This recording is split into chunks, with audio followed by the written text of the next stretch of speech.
Bonjour à vous, moi c'est Gabriel. Et moi, c'est Sophie. Bienvenue pour cette exploration ensemble.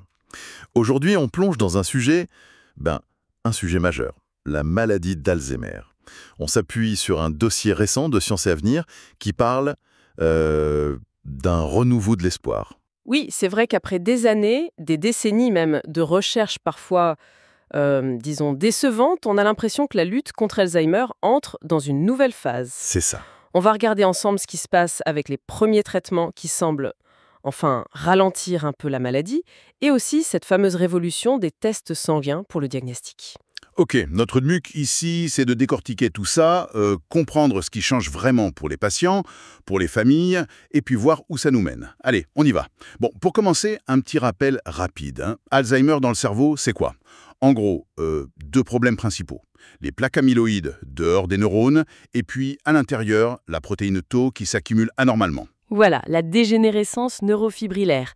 Et pendant longtemps, la recherche a beaucoup misé sur l'amyloïde, la fameuse hypothèse de la cascade amyloïde. L'idée, c'était que tout partait de là. Exact. Alors, justement, les traitements basés sur cette idée, où est-ce qu'on en est? Il y a du nouveau? Oui, et c'est la grosse nouvelle. C'est l'arrivée des tout premiers médicaments qui ciblent directement ces plaques. On parle beaucoup du lecanemab, un anticorps monoclonal qui a été autorisé aux États-Unis. Son rôle, en gros, c'est d'aider le système immunitaire du cerveau à nettoyer ces plaques amyloïdes. Un médicament qui s'attaque enfin à une des causes présumées. Ça paraît énorme, hein? Les études montrent quoi? Un ralentissement du déclin cognitif, c'est ça? Quelque chose comme 27%? C'est ça, environ 27% sur 18 mois, selon une échelle d'évaluation clinique spécifique. Et oui, c'est statistiquement significatif. Ok, 27%. Mais après toutes ces années à se focaliser sur l'amyloïde, est-ce que c'est vraiment le grand bond en avant espéré? Ou c'est une avancée certes, mais modeste? C'est exactement là où est le débat. Oui, c'est un pas important, même historique, parce que c'est la première fois qu'on a un médicament qui agit sur la biologie de la maladie et qui montre un effet clinique. Mhm. Mais il faut être très clair, ce n'est pas un remède miracle. Le lecanemab ralentit. Il ne stoppe pas, il n'inverse pas la maladie. Et ce 27%, ça correspond à une différence absolue de 0,45 points sur l'échelle utilisée, la CDR-SB. 0,45 points. Concrètement, ça veut dire quoi pour la personne malade? Est-ce que c'est perceptible au quotidien? Est-ce que ça change vraiment la vie? C'est toute la question de la pertinence clinique. Franchement, les médecins, les chercheurs, tout le monde débat pour savoir si cette différence statistique se traduit par un bénéfice tangible que le patient ou l'aidant peut vraiment ressentir. Les avis sont partagés. D'accord. Et puis, il faut ajouter que ça ne concerne que les stades très précoces de la maladie. Quand les dégâts sont déjà importants, c'est trop tard pour ce type de traitement, a priori. Et j'imagine qu'il y a des contraintes, non? C'est pas juste une pilule à prendre. ARIA? Oui. Anomalies d'imagerie liées à l'amyloïde, ce sont des œdèmes ou des petites hémorragies dans le cerveau. La plupart du temps, ça ne donne pas de symptômes, mais ça peut être grave. Ah oui, quand même. Donc ça oblige à faire des IRM très régulièrement pour surveiller, surtout au début. C'est lourd, c'est complexe. Et puis il y a le coût. Ces traitements sont extrêmement chers. Ça pose tout de suite la question de l'accès. Forcément. Il y a un autre médicament similaire, le donanemab, qui donne des résultats un peu du même ordre, mais avec les mêmes soucis d'ARIA. Ok, donc on réduit un peu l'amyloïde, ça ralentit un peu la maladie au début, mais avec des risques, des contraintes et le coût. Est-ce qu'on sait si ça a un effet sur l'autre coupable, la protéine Tau? Ça, c'est un point crucial. Et pour l'instant, c'est un peu décevant. Les données qu'on a, que ce soit pour le lecanemab ou le donanemab, elles suggèrent que ces traitements anti-amyloïdes n'ont pas vraiment d'impact sur l'accumulation de la protéine Tau anormale. Or, on sait que c'est l'accumulation de Tau qui est le mieux corrélée à la mort des neurones et à la gravité des symptômes. D'accord. Donc, la leçon, c'est peut-être que cibler uniquement l'amyloïde, même si c'est important, ça suffit pas. Ou alors c'est plus compliqué que ce qu'on pensait, cette histoire de cascade amyloïde. Tout à fait, ça montre bien que la maladie est complexe. Une fois que le processus est lancé, agir sur une seule cible, ça risque de ne pas être suffisant. Et du coup, la recherche, elle explore d'autres pistes? Elle ne mise plus tout sur l'amyloïde? Roche, il travaille sur les cellules immunitaires du cerveau, les microglies. Les microglies. Oui, l'idée c'est de les booster ou de moduler leur activité pour qu'elles nettoient mieux les lésions, peut-être même les deux types de lésions, amyloïdes et tau, tout en contrôlant l'inflammation cérébrale qui est aussi un acteur clé. D'accord. Agir sur l'immunité du cerveau. C'est ça. Et il y a d'autres approches. Roche développe le trontinemab, qui utilise une sorte de cheval de Troie pour passer la barrière hémato-encéphalique. La barrière hémato. C'est une protection naturelle du cerveau, mais qui empêche beaucoup de médicaments d'entrer. Si on arrive à mieux la franchir, on pourrait être plus efficace, peut-être avec des doses plus faibles. Malin. Et puis, il y a des pistes encore plus surprenantes, comme la stimulation du cerveau avec des ondes gamma via des flashs lumineux et des sons. Des études, surtout chez la souris, mais quelques essais chez l'humain aussi, suggèrent que ça pourrait réduire les plaques et les agrégats de tau. C'est encore très expérimental, mais ça montre qu'on cherche vraiment dans toutes les directions. C'est fou cette créativité.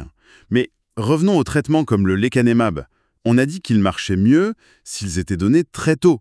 Sauf que diagnostiquer Alzheimer tôt, c'était hyper compliqué jusqu'à maintenant, non? Exactement. C'était le gros point noir. Pour être sûr qu'une personne avait bien les lésions d'Alzheimer de son vivant, c'était soit la ponction lombaire, Pas très agréable. non, et parfois redouté, soit le TEP scan, un examen d'imagerie très cher et pas disponible partout. C'était vraiment un obstacle majeur pour un diagnostic précoce et certain. Et c'est là qu'arrive cette fameuse révolution, les tests sanguins. Une simple prise de sang. Oui, une simple prise de sang. C'est vraiment une avancée potentiellement énorme. Des tests comme l'Humipulse, qui est déjà autorisé en Europe, permettent de mesurer dans le sang des biomarqueurs très spécifiques d'Alzheimer. Et qu'est-ce qu'on mesure exactement?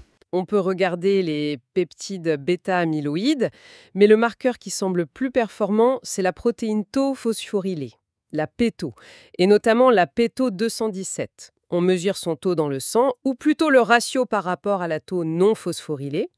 Et un ratio élevé, c'est très fortement lié à la présence des lésions d'Alzheimer dans le cerveau. Et c'est fiable?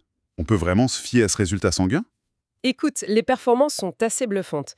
Les études montrent une fiabilité, une sensibilité, une spécificité, comme on dit, qui dépasse souvent les 90% pour la tau 217. 90%. Oui, c'est comparable, voire parfois même meilleur que ce qu'on obtenait avec la ponction lombaire ou le TEP scan pour détecter l'amyloïde.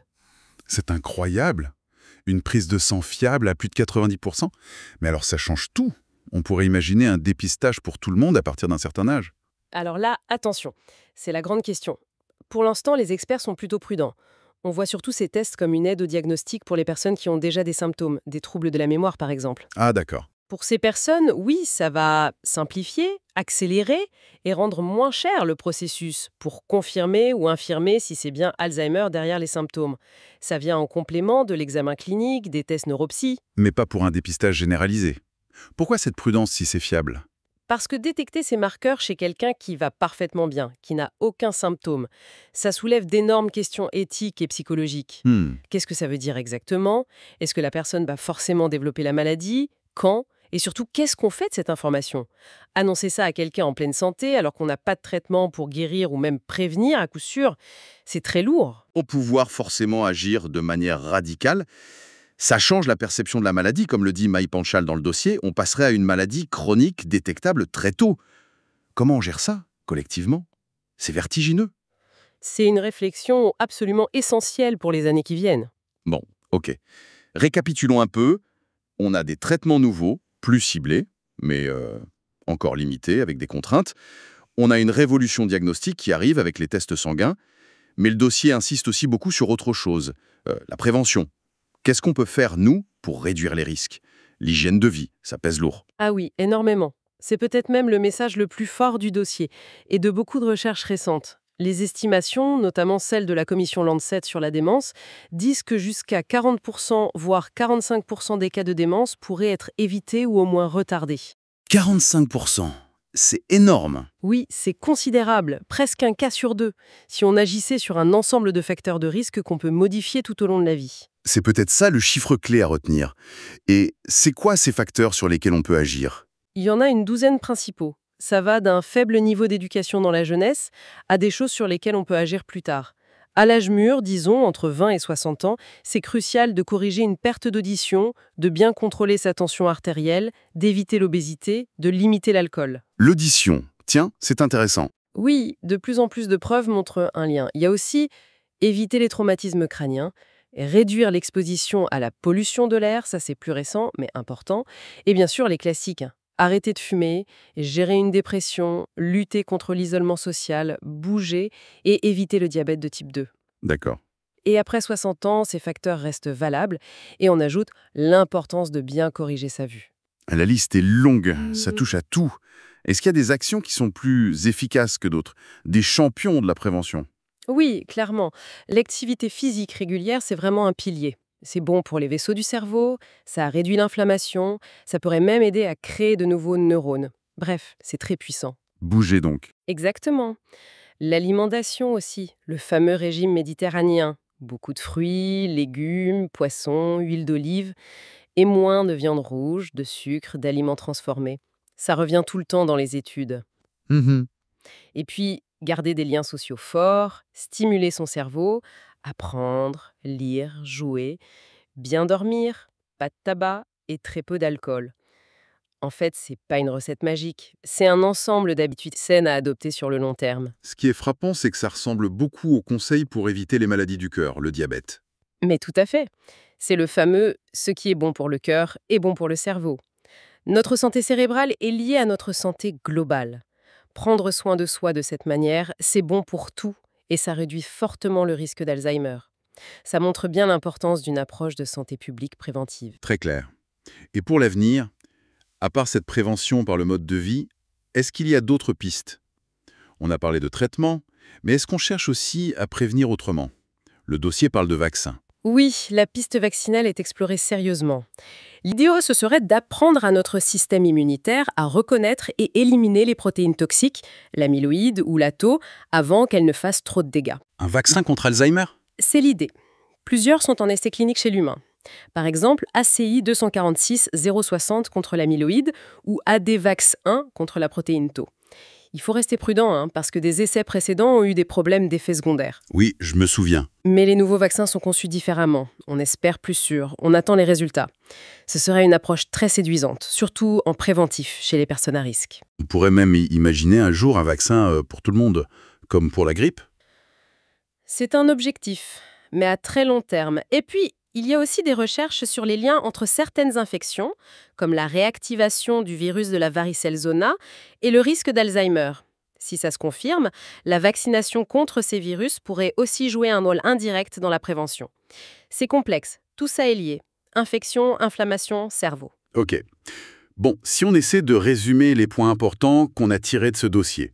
Primo, on a enfin des médicaments, les anti-amyloïdes, qui ralentissent un peu la maladie au début. C'est concret, mais c'est pas encore la guérison et il y a des contraintes. C'est ça. Une avancée modeste, mais réelle.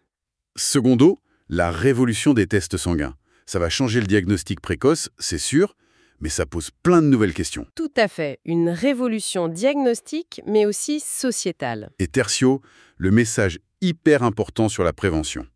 On peut agir sur notre mode de vie et ça peut réduire le risque de démence de manière significative, jusqu'à 45%. C'est énorme. Absolument. C'est un levier majeur qu'on a entre les mains. Donc voilà où on en est. Des progrès, des défis. Et peut-être pour ouvrir un peu la réflexion, on a beaucoup parlé de ce qui se passe dans le cerveau. Les plaques, la tau, l'inflammation, mais les sources qu'on a consultées pointent aussi de plus en plus vers des facteurs qui viennent de l'extérieur ou du reste du corps. On a évoqué l'alimentation, le lien avec le diabète. Le dossier parle même d'un possible Alzheimer de type 3, lié à la résistance à l'insuline dans le cerveau. On a parlé de la pollution de l'air. Oui, Alors, la question qu'on pourrait se poser, c'est est-ce que la prochaine grande avancée pour vraiment comprendre et combattre Alzheimer ne viendra pas d'une meilleure compréhension de ces dialogues hyper complexes entre notre corps entier, notre environnement, notre métabolisme et la santé de notre cerveau? belle question pour finir. Ça ouvre des perspectives très larges. Merci d'avoir suivi cette exploration approfondie avec nous. Si cette discussion vous a intéressé, eh bien, n'hésitez pas à aimer, à vous abonner et à partager vos réflexions en commentaire. À bientôt!